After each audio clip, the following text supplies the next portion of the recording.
सभी को राधे राधे। आज हम बताएंगे गजराज की कहानी। ये गजराज कौन था और शिव जी की भक्ति से क्या वरदान पाया।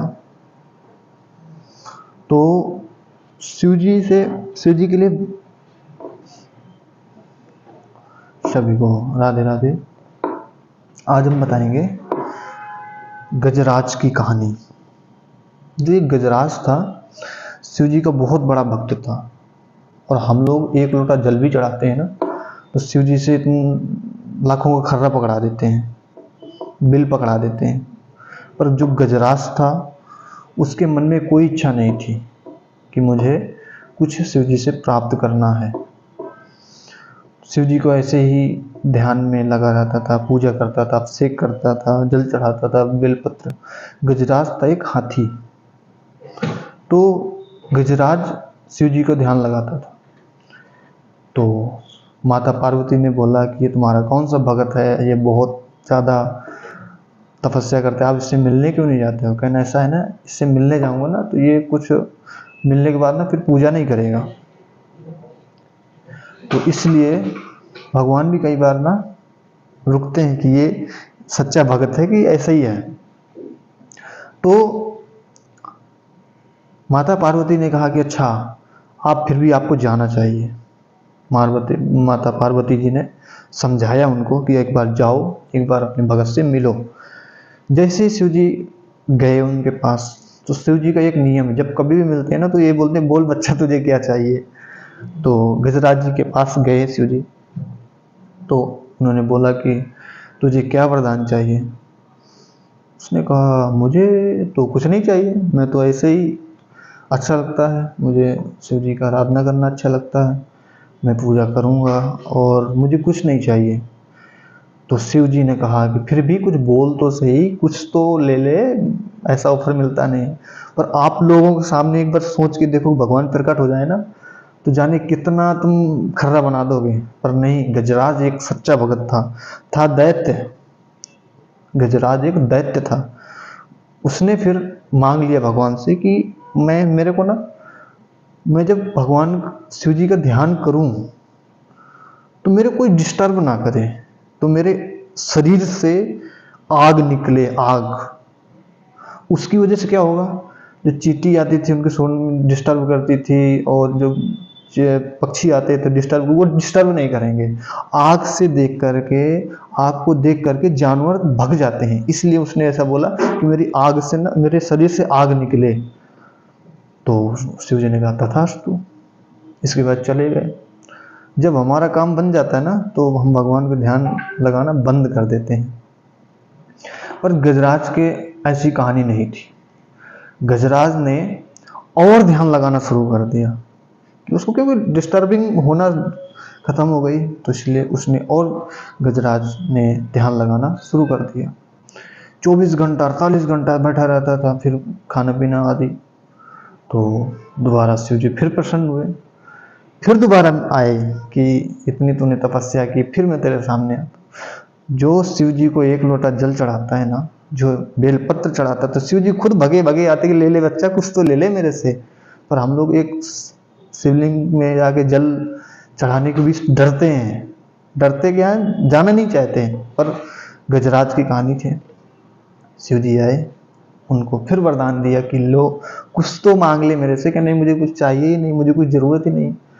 तो कह रहे कुछ तो मांग ले। तो उन्होंने अच्छा बोला कि ठीक है, तुम इतना ही कह रहे हो तो आके ना मेरे पेट में बैठ जाओ, गुदर में बैठ जाओ। तो गुदर को ही पेट बोलते हैं। तो उन्होंने, शिव जी ने कहा तथास्तु। शिव जी इतने भोले हैं कि राक्षसों में भी वो कर देते हैं कृपा।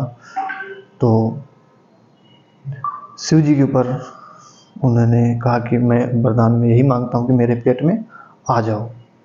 तो दैत्य के पेट में आके बैठ गए।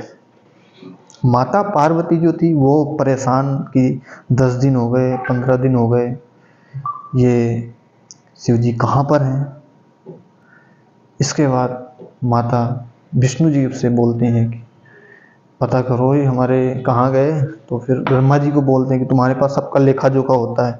ब्रह्मा जी के पास सबका लेखा जोखा होता है, जो हम कितने दिन जिएंगे, कितने दिन के लिए हैं, पर उसको बदलने वाले शिव हैं, उसको बदलने वाले शिव जी ही हैं। शिव जी जैसे महामृत्युंजय जैसे बना दिए कि भाई हमारा जब पाठ करते हैं तो पाठ के बीच में बंदा नहीं होता है पूरा, जब पूर्णाहुति हो जाती है इसके बाद हो सकता है, पर बीच में नहीं हो सकता। इतनी शक्ति है उस महामृत्युंजय में, तो शिव जी बदल सकते हैं, उस ब्रह्मा जी की बात को भी बदल सकते हैं।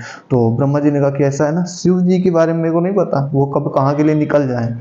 तो उन्होंने कहा कि फिर तो कुछ, फिर उन्होंने अपनी शक्ति से, अंतर की शक्ति से, अंदर अंदरूनी शक्ति से देखा विष्णु जी ने कि ये गए कहाँ पर। उन्होंने देखा कि एक दैत्य के गजराज के पेट में जाके बैठे हुए। तो ये कैसे हो गया। फिर पूरी कहानी उन्होंने देखा अपने मन में ही, तो पूरी कहानी पता चल गई कि अच्छा ये।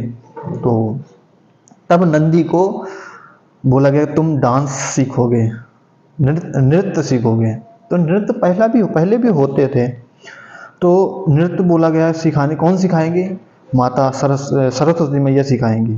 कहना ऐसा है ना, हम जानवरों को नहीं सिखाते, हम सिर्फ मनुष्य को सिखा सकते हैं कि नृत्य क्या। तो उन्होंने बोला, तो तुम्रका जी से फिर बोला उन्होंने कि तुम्रका ऋषि जो थे उनसे बोला कि आप सिखाओ। तो उन्होंने इतना अच्छा सिखाया कि 1 महीने में शिव भगवान खुद मोहित हो गए, इतना अच्छे से सिखाया तुम्रका जी ने। इसके बाद फिर भगवान विष्णु भगवान एक ग्वाले का रूप धर करके नंदी जी को ले करके उसी गजराज के सामने गए और अपनी बंसी से उसे जगाया, जो ध्यान में लगा हुआ था उसे जगाया। और नंदी जी ने ऐसा नृत्य किया कि गजराज भी खुश हो गया कि ऐसा, मैं तो ध्यान में ही लगा रहा और ऐसा डांस मैंने कभी देखा नहीं, ऐसा नृत्य कभी मैंने देखा नहीं। तो उसने बोला कि मुझसे वरदान ले लो, मैं वरदान देता हूँ, तुम क्या मांगना चाहोगे मेरे से। तो उन्होंने कहा कि तुम देना ही चाहते हो, हम तुम्हारी बात पे विश्वास नहीं करते। तो क्या, नहीं नहीं मैं संकल्प लेता हूँ। जब किसी चीज़ का संकल्प हो जाता है ना, तो फिर तो देना ही देना। कहना अच्छा ठीक है। तब उसने संकल्प दिया, देने के बाद कहने अच्छा मांगो, आप क्या मांगना चाहते हो। तो उन्होंने कहा जो अपने पेट में शिव जी हैं उनको प्रकट कर दो। प्रकट फिर हुए शिव जी। फिर उन्होंने बोला कि बोल वरदान तुझे क्या चाहिए। तो कह रहे अभी तक तो मैंने नहीं मांगा, पर अब मांगता हूं। जिस प्रकार मेरे पेट में बैठे रहे हो ना, तो कलयुग में उसी प्रकार शांति प्रकार से बैठे रहना। जो आज तक हम लोग जो है ना, हम लोग मतलब सब लोग, हम लोग मतलब सब लोग जो आप देख भी रहे हो, वो लोग ये राक्षस प्रवृत्ति के हो गए। हम लोग लहसुन प्याज खाते हैं, राक्षस ही खाते हैं। तो उन्होंने बोला कि शांति से, जिस प्रकार से मेरे पेट में बैठे रहे ना, उसी प्रकार से कलयुग में बैठे रहना, कुछ बोलना नहीं। तो उसी प्रकार शिव जी, आज भी हम कितने पाप करते हैं फिर भी शिव जी के पास जाते हैं, कुछ मांगते हैं तो देते हैं, इतने भोले भाले हैं शिव जी। अच्छा, उन्होंने बोला कि दूसरा वरदान क्या चाहते हो। दूसरा वरदान मांगो, एक वरदान तो दे दिया, दूसरा वरदान बोला कि मैं आपके परिवार से या आपके अंश से या तो आपके कहीं से मैं जुड़ना चाहता हूं। तथास्तु, वो भी हो जाएगा।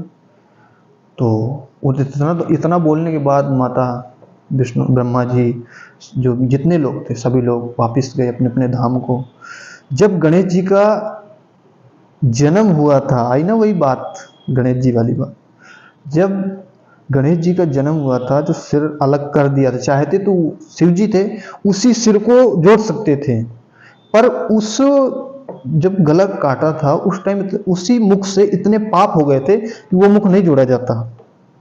तब उन्होंने अपने आशीर्वाद जो दिया था कि गजराज के लिए, तब उस गज का मुख गणेश जी में जोड़ा था। ये है गजराज जी की कहानी। तो उस दैत्य की, और आज तुम दैत्य नहीं बोलेंगे, वो गजानन बने जो। तो गणेश भगवान का ऐसे ही पूर्व काल में ऐसा ये चीज़ थी। और सभी को, जो शिव जी को 1 लोटा जल चढ़ाता है ना, शिव जी खुद पीछे पीछे भाग कर आते हैं कि बेटा कुछ ले ले मेरे से। पर हम लोग इतने निकम्मे हो गए हैं कि मंदिर क्या, घर में भी एक शिवलिंग नहीं बना के सोच सकते कि उसमें ही जाके हम जल चढ़ा दें, बेलपत्र चढ़ा दें। इतनी महत्वता है एक लोटे की, इस बेलपत्र की, तुलसी की, इन चीज़ों। अरे पैसे लगते तो अलग चीज़, ये तो फ्री की चीज़ें हैं, वो नहीं कर पा रहे। जब तक तुम्हारे जीवन में नियम नहीं बनेंगे तब तक गाड़ी नहीं चलेगी तुम्हारी। गाड़ी तभी चलेगी जब ट्रैफिक होगा, मतलब लाइट जो चली होती हैं, तो ऐसे तो ट्रैफिक बहुत ज़्यादा हो जाएगा। जो लाइटें होती हैं उसके बिना कोई मंजिल तक नहीं पहुंचेगा, सब अपने अपने में ही एक्सीडेंट होंगे, कुछ होगा। तो कहीं ना कहीं नियम होने चाहिए, तभी हमारा जीवन अच्छा चलेगा। सभी को राधे राधे।